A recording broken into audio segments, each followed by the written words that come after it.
Assalamualaikum warahmatullahi wabarakatuh. Sugeng siang para pamirsa. Sekilas warta maraksoan sangajening panjenengan sedaya.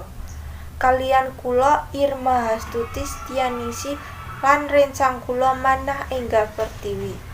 Menika pawarta sakjangkepipun. Kirab bendera ing Kabupaten Pati. Ing Kabupaten Pati ana kirab bendera kang dawane 100 meter lan ambane 3 meter. Diarak saka Stadion Jaya Kusuma saka jam 1 awan nganti setengah 4 sore ing alun-alun Pati.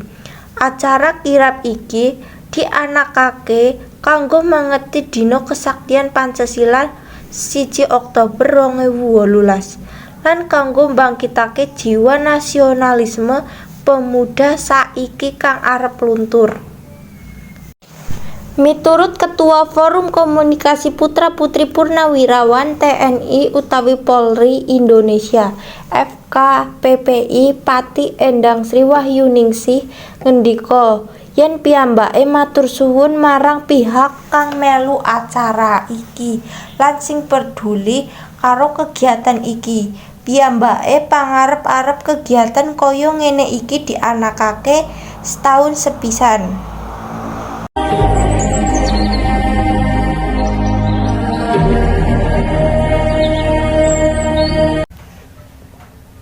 Mekaten pawarta saking kawula lan rencang kula.